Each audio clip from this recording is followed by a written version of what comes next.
All right, good morning.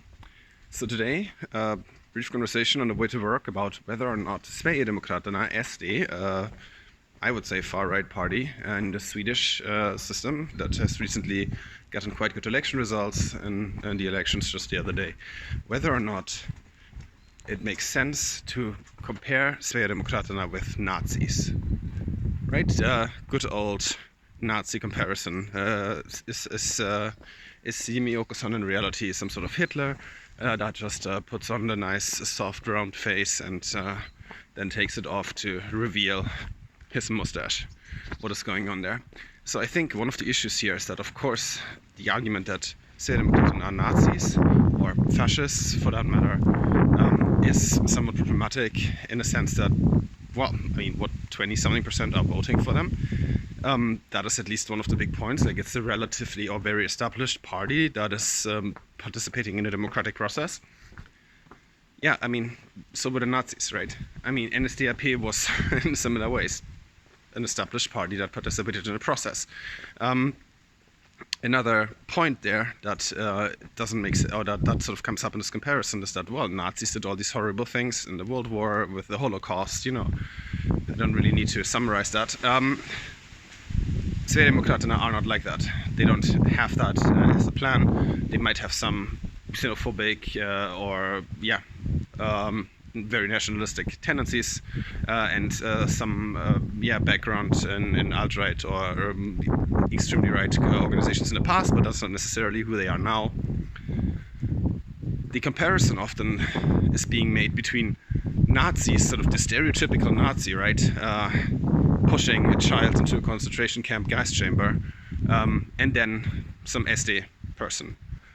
I mean, that's not really the relevant comparison. I think that is one of the biggest issues. We think about and compare them to Nazis sort of at the end, at their most extreme.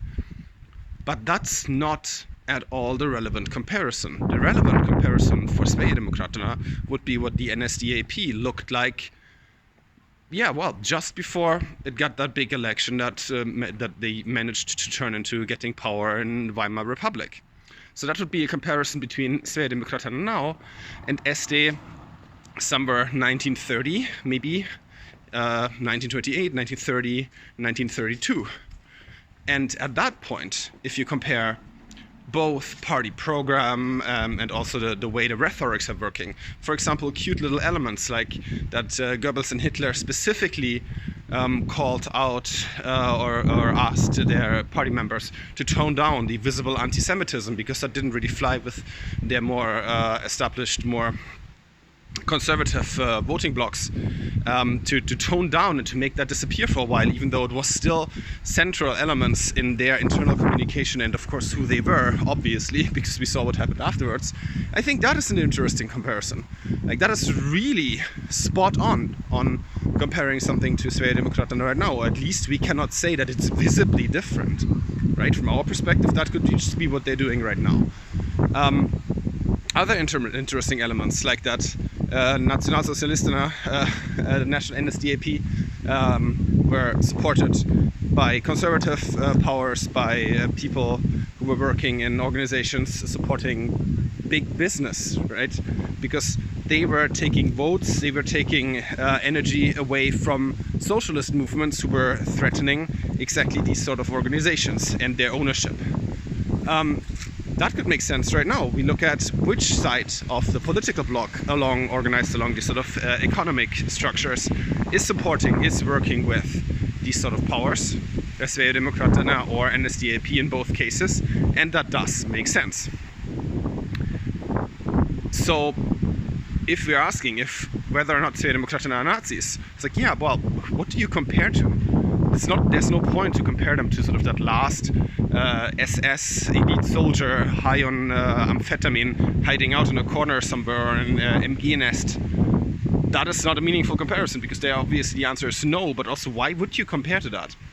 You should compare to what NSDAP, what the Nazis looked like at the point in time before getting the power, still in the democratic process, where Sverigedemokraterna are now. And I think in that case, the comparison, it's apt.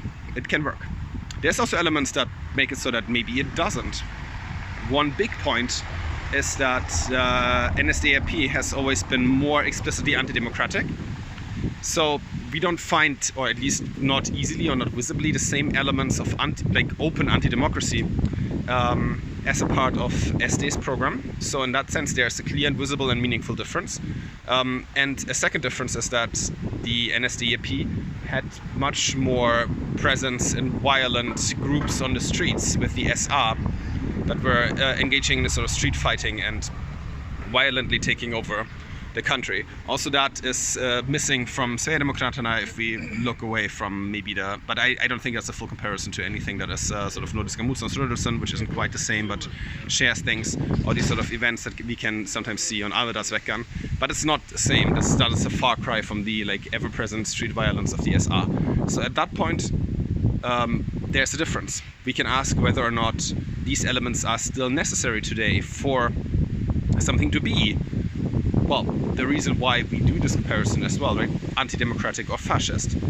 Maybe that isn't necessary anymore. Maybe having trolling groups or something, some sort of other presence in the public sphere and public discourse on social media can replace the street violence.